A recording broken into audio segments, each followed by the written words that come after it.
للطمت الخد فياطم عنده،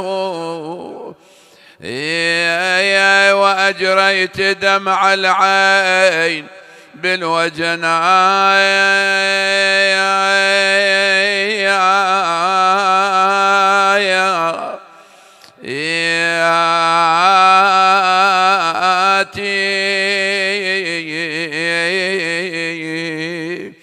لسان حال الزهراء تحضر في كل مجالس ولدها الحسين، ولكن شنو لسان حالها؟ تقول أنا الوالدة والقلب لهفان، والله لهفان وادور عزبني وين ما كان، والله أويلي أويلي على ابن المات عطشان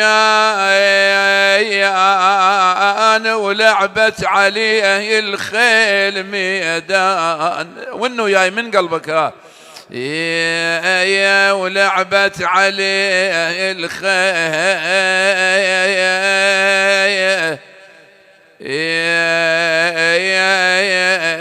الميدان. بعد شو تقول؟ تقول أنا الوالد المذبوح ابنه، والله وطول الدهر ما كالحزن والله 70 جثة بدور جنه، وزينب حدا الحادي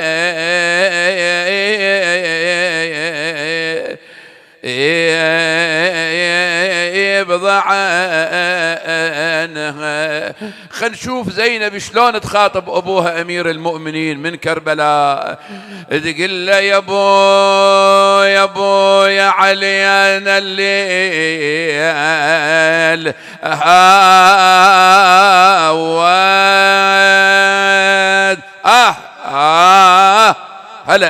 هلا بأحبابنا، هلا بأحباب حسينية الزهراء. والله يا علي يا ابويا اللي تصور ظلمة الدنيا، لا كفيل لا محامي لا واحد يحمي زينب، الخيام محترقة قاعدة بالليل على الرمل، تخاطب أبوها أمير المؤمنين للكوفة، تقول له أبويا علي أنا الليل هاوت. خلنا اسمع صوتك هاي الجهة.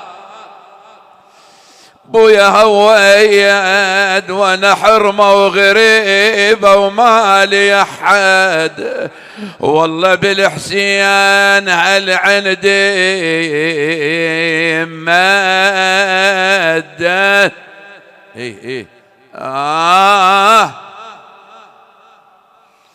والله وابو فاضل هل راح ما رايد، يا ابويا بيمن يا ابويا القلب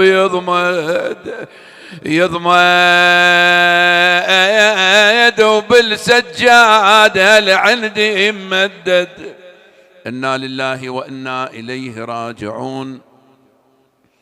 قال تعالى في كتابه المجيد: بسم الله الرحمن الرحيم: وإنك لعلى خلق عظيم. صدق الله العلي العظيم. حصة اليوم من المحاضرة مخصصة إلى النبي محمد صلى الله عليه وآله، وصلوا عليه بأرفع أصواتكم. اللهم صل على محمد وآل محمد. من المفروض في كل موسم من مواسم الخطابة أن نخصص يوم للنبي محمد صلى الله عليه وآله. هاي واحد. وثانيا إخواني، وصية من خادمكم الصغير: من تدخلون إلى مراقد أهل البيت أول ما تدخل سلم على النبي، خليها ببالك هاي، لأن النبي أفضل من الإمام علي وأفضل من الحسن والحسين ومن كل الأئمة، فلا تنسون النبي محمد أيها الأحبة لأنه علة التكوين.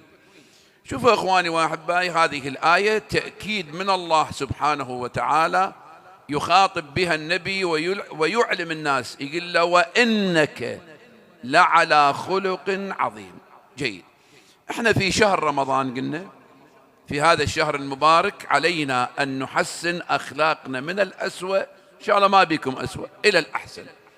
البنات الشباب كذلك علينا أن نعود أنفسنا بأن نترك العادات القبيحة والعادات السيئة من الغضب، من البخل، من النظر إلى ما حرم الله. زين، فشوفوا إخواني، هاي الآية من نزلت وإنك لعلى خلق عظيم، اعتمد رب العزة على من؟ على أخلاق النبي بعد البعثة، لو اعتمد على أخلاق النبي قبل البعثة. يعني الله عندما وصف النبي بأنه على خلق عظيم، شو وقت هاي؟ شو وقت كان خلق النبي عظيم؟ من كان طفل وكبر وبعد ذلك بلغ الرسالة لو بعد تبليغ الرسالة؟ هذا شوية السؤال شغله في بالك وفي ذهنك. طبعا لا، النبي اعتمد على أخلاق الله، اعتمد على أخلاق النبي منذ أن ولد وجاء إلى الدنيا إلى أن أصبح نبي، أصلا أي تغير ماكو. شوفوا إخواني وأحبائي، شوفوا النتفة العقائدية الجميلة هنا. يطلع واحد صغير طفل يعيش في مجتمع في مكة، هذا المجتمع القوي يغير على الضعيف ويؤسر نساءه، مجتمع يأد البنات، عندهم هاي عار إذا جت بنية، مجتمع إذا مات الابن يتزوج مرتبوه، مجتمع كان الجهل عنده مطبق، يستقسمون بالأزلام، كانوا يأكلون الميتة مو. فهذا الطفل من عاش بهذا المجتمع هل اكتسب هذه العادات القبيحة من المجتمع؟ أبد نهائيا. لماذا؟ السبب ليش إخواني؟ دققوا وياي الآباء، لأن الطعام الذي يدخل إلى جوف النبي طعام حلال 100%، ومولد النبي طاهر 100%. أشهد أنك كنت نورا في الأصلاب الشامخة والأرحام المطهرة وتقلبك في الساجدين. النبي محمد هاي الأرحام اللي دخل بها من نبي الله آدم إلى أن جاء إلى الدنيا كلها أرحام مطهرة. هذا درس إنه من نريد نزوج ولدنا أو نزوج بناتنا نقتفي أثر أهل البيت في الأرحام الطاهرة والأصلاب الشامخة. أنا قلت لك سبقا وقلت لك أنه تاريخ، أنت من تروح تتزوج تاريخ، يا أما يجي واحد يخطب بنتك، يا أما أنت تتزوج أو تخطب بنية لابنك. زين، هاي واحدة.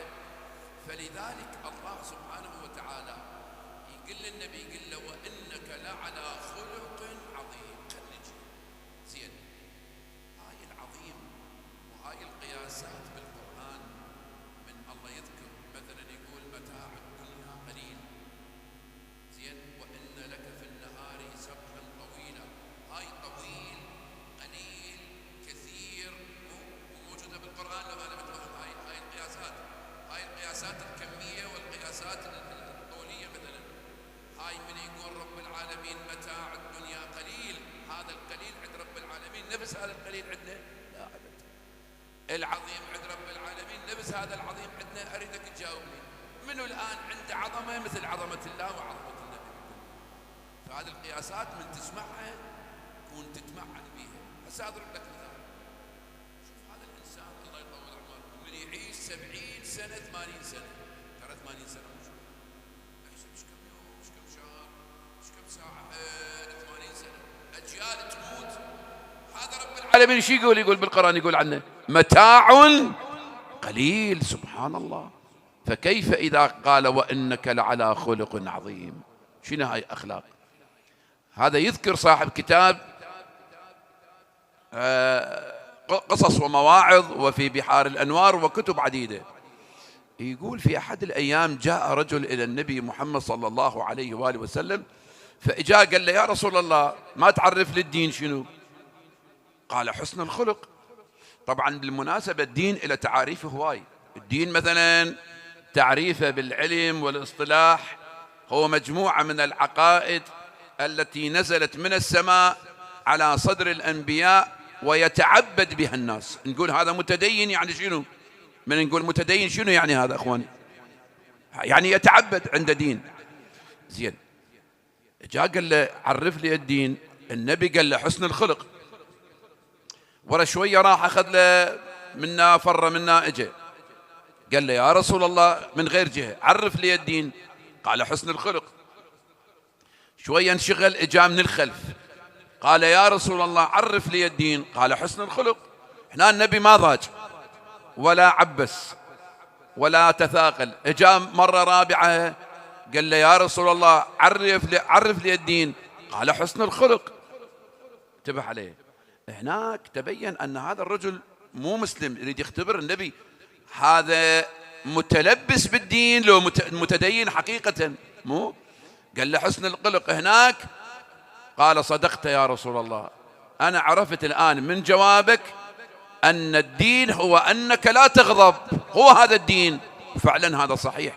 وعلمت من جوابك هذا أن أخلاقك هي أخلاق السماء. أشهد أن لا إله إلا الله وأشهد أنك رسول الله. اللهم صل على محمد وآل محمد. الله عليكم، الله عليكم يا شباب. إذا واحد يجيك ويقول لك عرف لي الدين تقول له حسن الخلق، يجيك مرة الليخ عرف لي الدين تقول له حسن الخلق، يجيك مرة ثالثة يقول لك عرف لي الدين، شو اسوي له؟ تقول له عمي تشيني ناصب علي؟ مو جاي يقول لك حسن الخلق. الله عليكم، هذا مو سالفتنا يبط شبتك هذا، ها شيني هسه هذا ناصب عليه. 4 مرات والنبي يبتسم ويقابله بابتسامة وانشراح صدر. هي هاي الملكة مال الأخلاق الحسنة. شفت شلون؟ مو تقول له والله أنا صايم كذا من عندك روح، قال له حسن الخلق. هذا الكلام إخواني وأحبائي أوجهه إلى زعماء العشائر. أكو بعض زعماء العشائر وذول الأغلبية جزاهم الله خير الجزاء، يأتمرون بأوامر الحوزة العلمية، يأتمرون بالعقل، يأتمرون بالعرف الاجتماعي الذي له صلة بالدين، لأن أكو عرف اجتماعي ما له علاقة بالدين.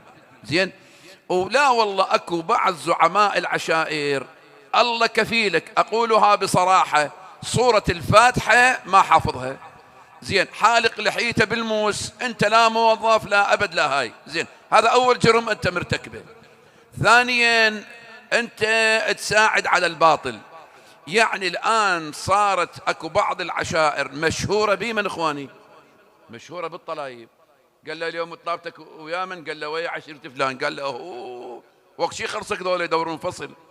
لا والله، والنسبة الغالبة من تصير لك قضية يم إحدى العوائل، ها قال لك عم روح. أنا شفت لي ذاك اليوم فيديو واحد صاحب سيارة سايبة رادم له واحد كاتله وجايب الفصل خطية، هذا لامهن بالقوة، وطبعا سيارته تأذت الرجل، وأجل موجودة على صفحات التواصل. أجل أبوه قبض الفلوس الدية، قال بويا وين السايق؟ ما يعرفه أصلا. قال له ولا هذا. قال له عمي أنا باري لك الذمة، وهذا الدية مال ابني هدية من عندي إلك، ما أدري كان شقد 10 ملايين 15، وروح الله وياك. هذا شقد محترم هذا شيخ العشيرة. لا والله، ويطلع بعض الناس هسه ما أدري من جايبين هذا الفصل 15 مليار 20 مليار، ولك أنت جاي تسوي. أنت تدري بالديات الشرعية اللي شرحها رسول الله؟ لا ما تدري. هن 5 أنواع، أنا ما أريد أطول لك بالمحاضرة. 5 أنواع إخواني وأحبائي، يختار من عدهن أو يتفقون بيناتهم صاحب المقتول على دية من ذن الديات. مثلا قسم من عدهن 200 حلة فاخرة، قسم من عدهن يمكن 100 رأس جمل، قسم من عدهن أغنام، قسم من عدهن فضة، قسم من عدهن ذهب. هسه بعد قامت تروح الأرخص وحدة من هي؟ جاوبني من هي؟ فضة تروح على كل. فإذا الآن أكو بعض العشائر وبعض الناس قامت تشتري الطلايب بفلوس. إخواني هذا موجود لو أنا متوهم؟ مو يتحرش بيك قوة؟ يسوي له عركة وقال يلا عمي جيب ربعك وعمامك، ماكو يسوي له دقة عشائرية. ولكم ما تستحون ما تخجلون. شو رحنا بإيران لاكو دقة عشائرية، رحنا لأوروبا لاكو دقة عشائرية، رحنا ما أدري وين. أنتم مش بيكم يعني شنو اللي دهاكم خصوصا في هذه الأيام بعد سقوط الطاغية؟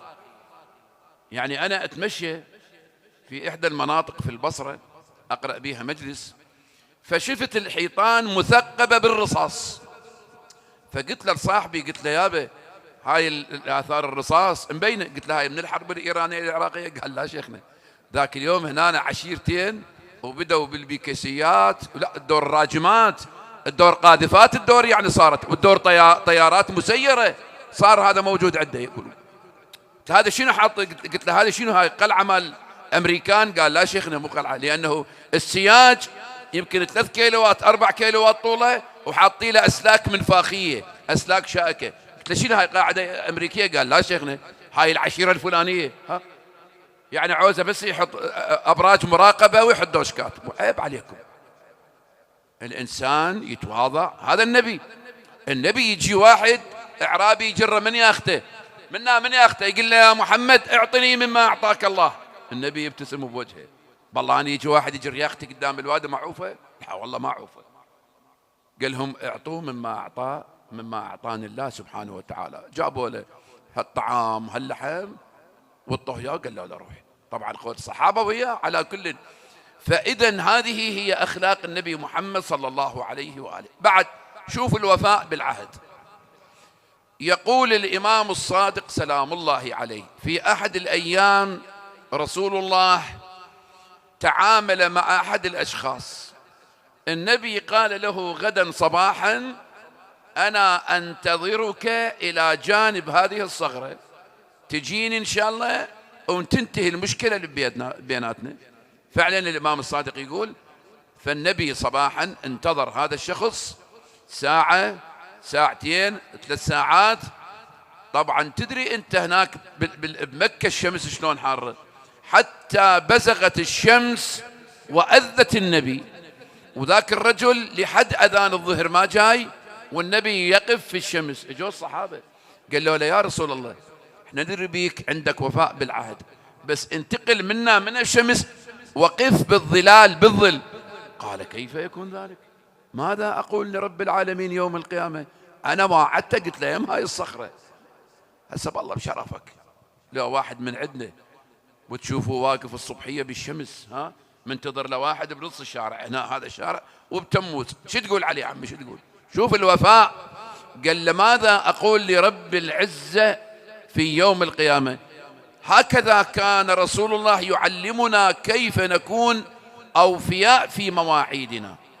بعد رواية أخرى 3 أيام النبي 3 أيام. طبعا هذا الرجل اجى بعدين ورا صلاة الظهر وشاف النبي واقف اتذكر، اجى النبي قال له يا رسول الله أنا نسيت ترى الموعد. قال ماذا صنعت يا هذا؟ أنا منذ الصباح لحد الآن واقف في هذه الشمس المحرقة. قال له والله يا رسول الله نسيت. وفي رواية أخرى رسول الله 3 أيام يقف بنفس المكان، حتى أن ذلك الرجل لم يأتيه.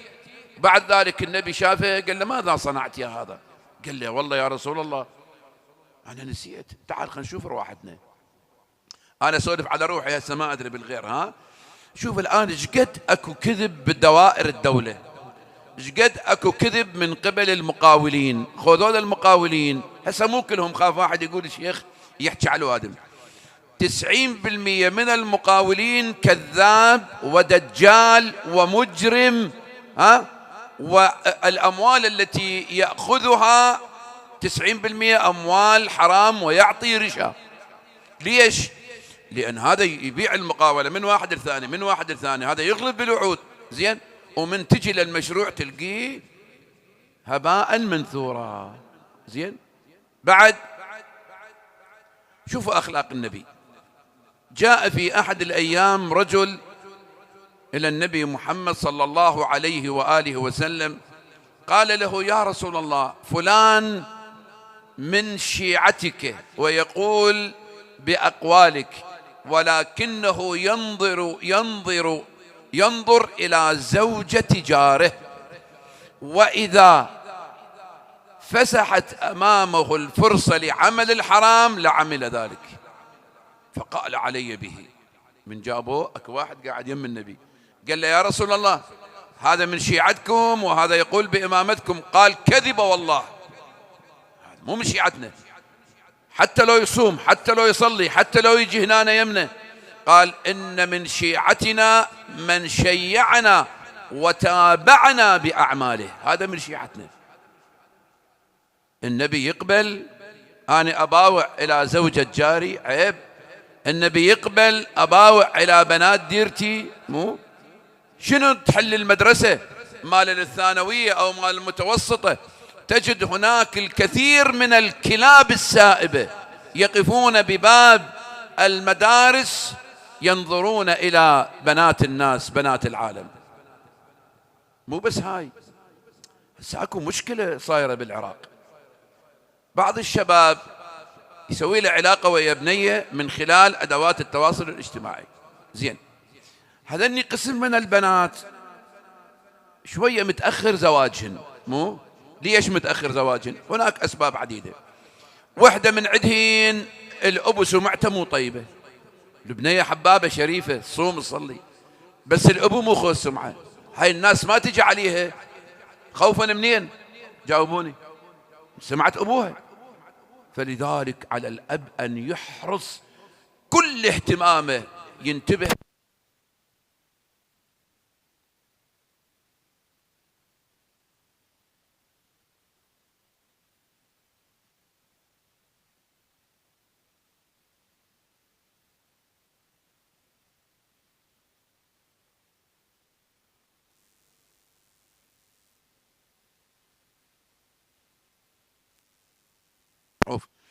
أنا أتذكر أحد الإخوان في إحدى المناطق قالوا له أكو بنية جميلة جدا ومؤدبة وتصوم وتصلي، خوش يا بروح يخطبوها لهناك. اجوا قالوا له يابا ترى هاي البنية أخوها بالمخدرات ومسجون. قال لهم بويا بطلت.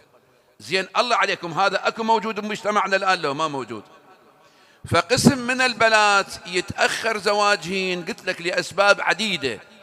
هاي شو تسوي خطية؟ تريد بسالفتنا تشلب لها بقشاية، يدخل لها الذئب عن طريق التواصل الاجتماعي، يقول لها أنا زوجك إن شاء الله بس تعطيني مجال، بس دزيلي صورك خلنا أشوف جمالك أشوف طولك، ورا شوية دزيلي غير صور شوية بدون كذا. بالأخير شو يسوي؟ ينصب عليها ويبتزها. ليش يا بابا؟ ليش يا بنيتي؟ ليش ما تخافين على سمعة أبوك، على سمعة أمك، على سمعة أخوتك؟ ليش يضحكون عليك الشباب؟ أنت كله عقلك هذا الشاب اللي تدزي له صورك راح يتزوجك؟ أنا أسألكم سؤال إخواني، إحنا من كنا بالجامعة ببغداد أكو بعض البنات، حقيقة بعض البنات خلنا أقولها بصراحة ما مؤدبات، متبرجة، ملابس ضيقة، يجي فلان يصادقها وذاك مصادق له هذا. بس من يريد يتزوج الشاب عليه من يروح على هاي البنية المتبرجة ولا يروح على وحدة مستورة؟ أريدكم تجاوبوني. شفيت؟ هذا يضحك عليهن. لذلك القرآن يقول ومن يتق الله، البنية هذا الكلام إرج يجعل له مخرجا ويرزقه من حيث لا يحتسب. ترى الواد متعرف هاي ما نروح عليها. ليش؟ خص ما عندهم بالمنطقة. فلذلك إخواني وأحبائي، النبي محمد صلى الله عليه وآله وسلم ما ترك شيء إلا وتكلم فيه. على كل، فأنا أرجع إخواني وأحبائي إلى العشائر وأقول يا عشائرنا هلا بالمجتمع. أنت حاط لك 3 4 يهوسون، ها أخوتي ها زين، احتاز الباري ودز عليه اعتاز الباري. أنت بمكان ما ها أخوتي ها، خو روح شوفش كم واحد من طلبة الجامعات فقير وما عنده موبايل يدرس به. روحوا شوفش كم طالبة ما عندها ملابس. مو هذا الصحيح؟ مو حاط لجماعة يهوسونها أخوتي ها. هسه ترى أنا ما أقصد الكل، لا أقول البعض. زين، فلذلك النبي صلى الله عليه وآله وسلم قال له هذا مو من شيعتنا، كذب والله، فإن من شيعتنا من شايعنا وتبعنا بأعماله. هاي وحدة. شوفوا بعد، لا بأس بالصلاة على محمد وآل محمد.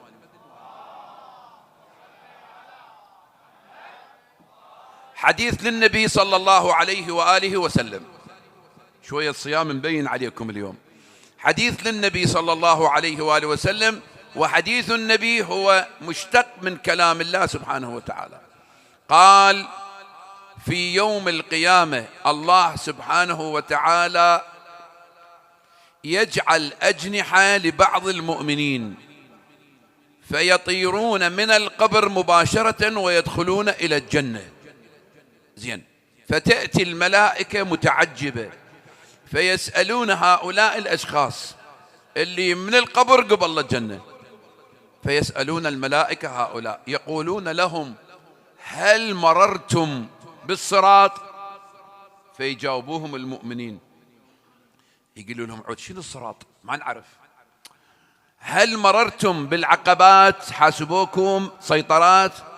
قالوا لا. هل مررتم بخازن النار؟ قالوا لا، لا نعرف ذلك. قال: كيف حصلتم على هذه المنزلة وجاء بكم الله من القبر مباشرة إلى الجنة؟ قالوا: لأننا كنا في الدنيا نعمل شيئين. احنا شنو ذني؟ قال: أول شيء كنا نخاف الله أن نعصيه في الخلوات.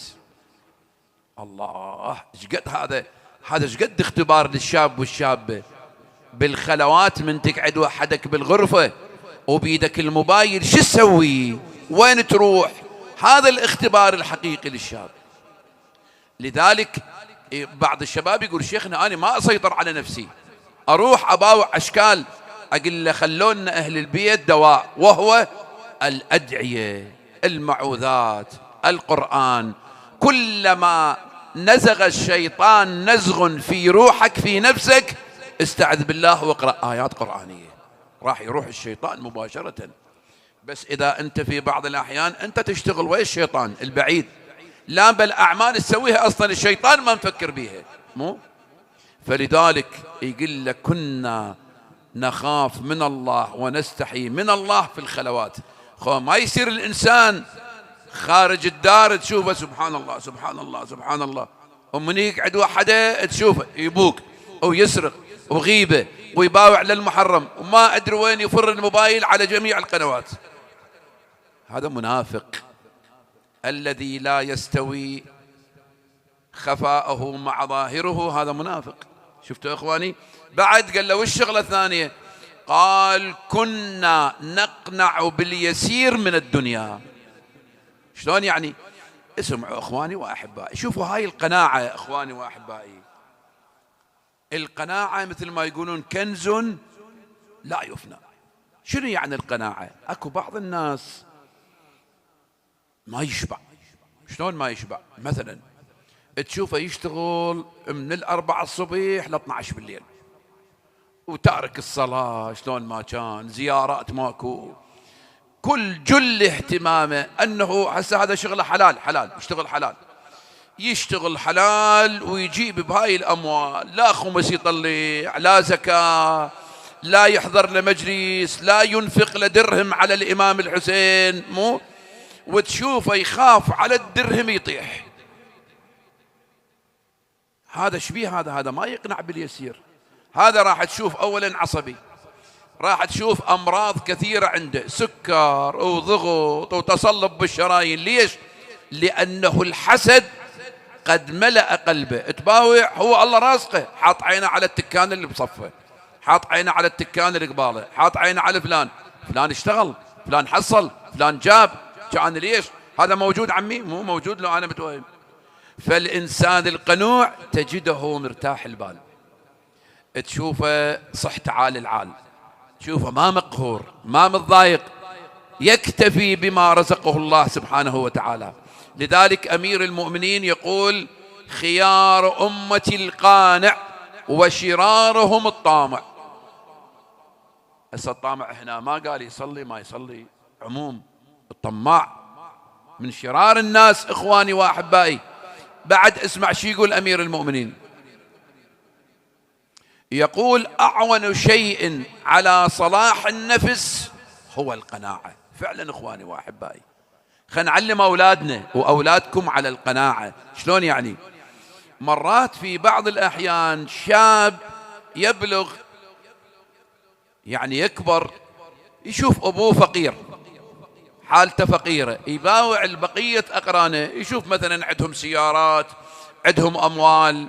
هذا الشاب إذا ما يعلم أبوه وأمه على القناعة راح يفكر بينه وبين نفسه، يقول هسه ليش فلان شاب يلبس كذا ماركة وأنا ما عندي؟ ليش؟ شنو السبب؟ هو هذا شاب وأنا شاب. فإذا ما عنده قناعة راح وين يروح؟ يروح إلى الحرام، يا أما يصير سارق، يا أما يروح إلى المخدرات، يا أما تلقيه بالسجن. هذا موجود عمي. فلذلك إخواني أحبائي كذلك البنت، علموا أولادكم على القناعة. قل أبوي هالسعود الله يرزقنا إن شاء الله. هسه تقول لي شيخنا يعني شلون نبقى فقير؟ لا، من قال لك؟ من قال لك نبقى فقير؟ اشتغل، جهد واجتهد. الله يشهد، أنا أول ما دخلت بالحوزة فلوس ريوق ما عندنا وقلت للحج روح جيبي لنا بالله بركة تشوفينا بهاي الصاية فد ألف، بهاي الصاية 2000. والله رزقنا واشتغلنا والحمد لله ودرسنا الحمد لله. فلذلك لازم أكو قناعة. إذا ما أكو قناعة ترى وراها خربان مجتمع. هسه دول المجرمين اللي يطلعون أغلبهم من تشوفه هذا ما مقتنع بحياته اليومية. فلذلك جدا مهمة. يقول له شيئين: نخاف الله بالسر وكنا نقنع باليسير. جيد. بعد شوفوا إخواني وأحبائي، أكو قضية دائما الخطباء يتناولوها، وهي قضية أن النبي محمد كسرت أسنانه في إحدى المعارك. طبعا أنا حققت هاي المسألة وخليتها في كتابي تاريخ النبي محمد بين الأصالة والتزوير، اسم الكتاب موجود بين الحرمين بالعتبة الكاظمية، يبيعوهم بالمكاتب. هذا فد كتاب فقط عن النبي. زين. فمن حققه تبين أن هذه الرواية كاذبة وغير صحيحة. شو تقول الرواية؟ تقول أن النبي محمد صلى الله عليه وآله وسلم، مو هيك تسمعون، قد كسرت رباعيته. شنو رباعيته يعني؟ شنو رباعيته؟ يعني الأسنان الكبار ذن الاثنين الفوق وذن الاثنين الجوا. زين. بشرفك أنت تقبل رئيس عشيرتك مكسورة أسنانه ويطلع قدام الواديم بين قوسين؟ شو يسموه هنا؟ شو يسموه؟ احنا نقول أهلم، مو هيك لو أنا متوهم. ترى هاي الرواية مو صحيحة على النبي. زليخة قالت لليوسف: ما أجملك يا نبي الله يوسف. قالها: لعد أنت لو تشوفين جمال النبي محمد آخر الأنبياء إيش راح تقولين عليه؟ اللهم صل على محمد. والله فرحتني يا حج، لا بأس بالثانية. اللهم صل على محمد. زين. وأنت جايب لي نبي من معركة أحد على ما صار 11 سنة هجرية. شوف، من 3 من 2 هجرية ل 11 سنة كم سنة؟ 9 سنين. رسول الله سنونه مكسرة ويحكي قدام الوادم. عمي يقبلون بهذا الواديم؟ جاوبوني. لذلك الإمام الصادق اسمع ايش قال عن الصباح بن سيابة عن الصادق، يقول أن رسول الله ضربه عتبة بن أبي وقاص، أخو من؟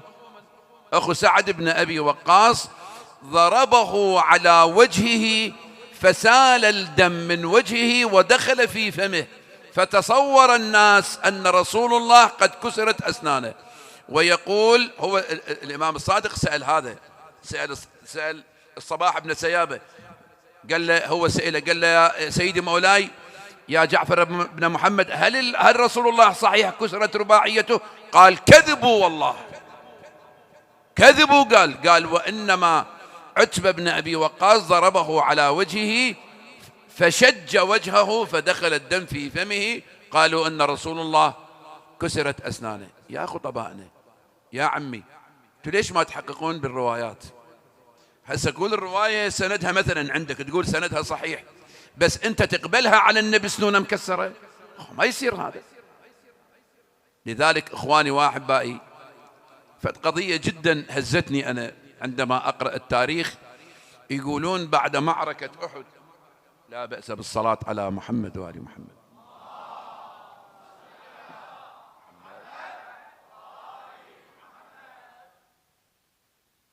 نعم، في معركة أحد قتل فيها سيد الشهداء حمزة.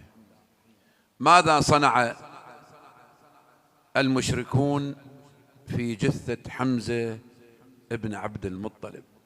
شقوا بطنه وجدعوا أنفه وأخرجوا كبده وقصوا مذاكيره، فعلوا به ما فعلوا وصنعوا ما صنعوا. فعندما انتهت المعركة جاء رسول الله بين القتلى يمشي حتى وصل إلى جسد عمه الحمزة الطاهر، فنظر إليه فبكى بكاء شديدا. أقول له: يا رسول الله، لعد لو شوف الحسين. الله أكبر. يقول: فغطى عمه حمزة بعباءته. بهالأثناء من بعيد نظر النبي، شاف عمته وبنته الزهراء صفية، عمته يعني أخت أبوه، وفاطمة جاءت إلى المعركة، فقال: علي بعباءة، فغطى حمزة حتى لا تراه صفية ولا تراه فاطمة. أقول له: يا رسول الله، ليتك حاضرا في كربلاء وترى الحسين ماذا صنع به القوم. داسوا على صدره بالخيل حتى كسروا أضلاعه. أقلها: سيدتي يا فاطمة الزهراء، رسول الله ما يخليك تشوفين عمك الحمزة، ليتك حاضرة في كربلاء. تقول زينب: أنا واقفة بباب الخيمة شاهدت 10 من الخيول خرجت من جانب معسكر عبيد الله بن زياد. وين اجوا شو يسوون؟ الحسين بعد مات. يقول: جاءوا إلى جسد الحسين فرضوا صدر الحسين وداسوا على الحسين حتى اختلطت عظامه بشعره. هذا لسان الحال. زينب تخاطب هاي الخيول: نايم أخي على الترب من فد وروح النوم، تو الشمير خلص ذبيح خلنا ياخذ راحته. يا خيل خي على الصبر خلصت يا ابويا كبدته وعيونه تربع على الخيم والعبره خنقت ريته. الله اكبر. والعبره خنقه تريته. هذا موقف آخر. يقولون أن السيدة زينب خرجت تفتش عن أخيها الحسين بعد مقتله، وإذا بها ترى الحسين مقطوع الرأس. الله أكبر. والخيول قد داست على صدره. يقولون اغمي عليها فرأت رسول الله واقفا إلى جانب جسد الحسين. تقول له: يا جد قوم شوف حسين مذبوح على الشاطئ وعلى التربان مطروح. يا جدي ما بقت لم من الطعن روح، يا جدي وشيبته بدمه تعفر. يا جدي وشيبته وانه وياي بدمه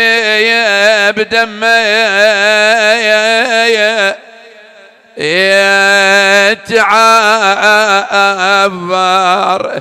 يا جدي مات ما حد وقف دونه، ولا أنا أغار غمض لعيونه.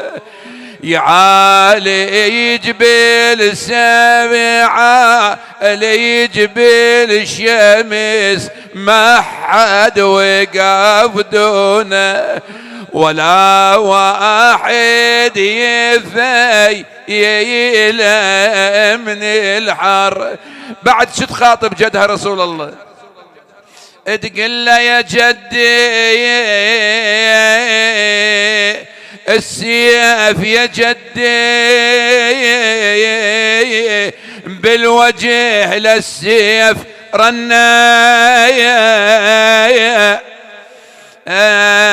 يا جدي الخل صدره رض النايا.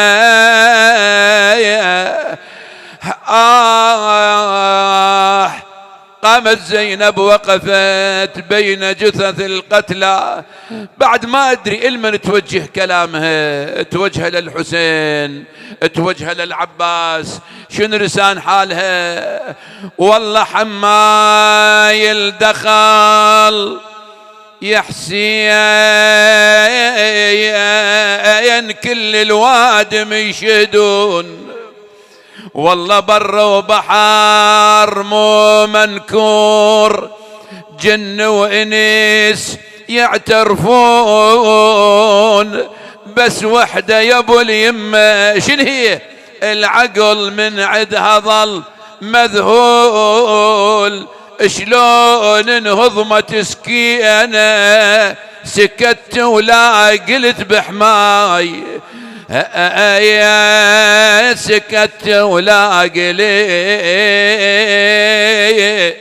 هلا بيك ايه يتبح معاي يقلها بعد تقول له عزيزة قلبك وجدتك شلون الشمر يدناها روحها وبكت يمك وانت تسمع بجاها ومن الخوف لاذت بيك غير تكون تحماها والله تناديك بضعيف الصوت يا ابويا ويا بايا يا عدك لا بعد تقول ابويا من قطع راسك وياه السلب ثيابك مصابك غطى كل مصاب الما جرى مصابك والله عسى بعيد البلا مخضب او من فيض الدمخ ضابك قبل لا اشوفك بهالحال يا رايا تنعمت عيناي انعم جوابا يا حسين اما ترى شمر الخنا بالصوت ألم أضلع. يا الله نتوجه إليك بالحسين وبرسول الله. يا الله اللهم احفظ بلادنا من كل سوء وخصوصا هذه المنطقة المباركة قضاء بلدروز بكل أطيافها إن شاء الله. حصنها من كيد المنافقين والمحتلين يا الله. المؤسسون لهذا المأتب الشريف اللهم تقبل عملهم يا الله. اللهم احفظ جيشنا العراقي قواتنا الأمنية حشدنا الشعبي. إلى أرواح موتانا وموتاكم الفاتحة مع الصلوات.